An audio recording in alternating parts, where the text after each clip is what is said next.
Assalamualaikum warahmatullahi wabarakatuh. Sebelumnya perkenalkan, saya Lydia dari jurusan Fakultas Hukum Instansi Universitas Bangka Belitung, tepatnya kelas 1E. Nah, di sini saya akan menyampaikan materi terkait prinsip-prinsip HAM sesuai dengan yang dikemukakan oleh Rona K.M. Smith. Nah, di sini bahwa ada 3 prinsip dalam HAM, yaitu yang pertama ada prinsip kesetaraan atau equality, di mana kesetaraan dianggap sebagai prinsip hak asasi manusia yang sangat fundamental. Kesetaraan dimaknai sebagai perlakuan yang setara, di mana pada situasi yang sama harus diperlakukan dengan sama, dan di mana pada situasi yang berbeda dengan sedikit perdebatan diperlakukan secara berbeda. Nah, kesetaraan ini juga dianggap sebagai prasyarat mutlak dalam negara demokrasi, di mana kesetaraan di depan hukum, kesetaraan kesempatan, kesetaraan akses dalam pendidikan, kesetaraan dalam mengakses peradilan yang fair, dan lain-lain sebagainya, yang dimana merupakan hal penting dalam hak asasi manusia, di mana masalah muncul ketika seseorang berasal dari posisi yang berbeda dan diperlakukan secara sama. Jika perlakuan yang sama ini terus diberikan, maka tentu saja perbedaan ini akan terjadi terus-menerus, walaupun standar hak asasi manusia telah meningkat. Oleh karena itu, penting untuk mengambil langkah selanjutnya guna mencapai kesetaraan. Nah, terus yang kedua, ada yang namanya prinsip non-diskriminasi atau non-discrimination, di mana pelanggaran terhadap diskriminasi atau discrimination adalah salah satu bagian dari prinsip kesetaraan.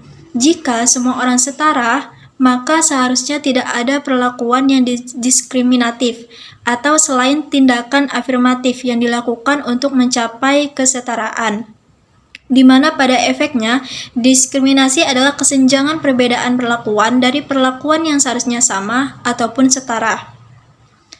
Prinsip ini kemudian menjadi sangat penting dalam hak asasi manusia, karena dalam hal ini diskriminasi memiliki 2 bentuk, yaitu yang pertama ada diskriminasi langsung, yaitu ketika seseorang baik langsung maupun tidak langsung diperlakukan secara berbeda daripada yang lainnya, atau less favorable. Terus yang kedua ada diskriminasi tidak langsung, yaitu ketika dampak praktis dari hukum dan atau kebijakan merupakan bentuk diskriminasi walaupun hal itu tidak ditujukan untuk tujuan diskriminasi. Misalnya, pembatasan pada hak kehamilan jelas mempengaruhi lebih kepada perempuan daripada kepada laki-laki. Di mana pemahaman diskriminasi kemudian meluas dengan dimunculkannya indikator diskriminasi, yaitu berbasis pada ras, warna kulit, jenis kelamin, baik bahasa, agama, dan lain sebagainya. Nah, terus yang ketiga, menurut Rona K.M. Smith, ada prinsip kewajiban positif negara di mana digunakan untuk melindungi hak-hak tertentu. Menurut hukum hak asasi internasional, suatu negara tidak boleh secara sengaja mengabaikan hak-hak dan kebebasan-kebebasan. Sebaliknya, negara diasumsikan memiliki kewajiban positif untuk melindungi secara aktif dan memastikan terpenuhinya hak-hak dan kebebasan-kebebasan. Baik itu untuk kebebasan berekspresi, di mana sebuah negara boleh memberikan kebebasan dan sedikit memberikan pembatasan. Untuk hak hidup, negara tidak boleh menerima pendekatan yang pasif, di mana negara wajib membuat suatu aturan hukum dan mengambil langkah-langkah guna melindungi secara positif hak-hak dan kebebasan-kebebasan yang dapat diterima oleh negara.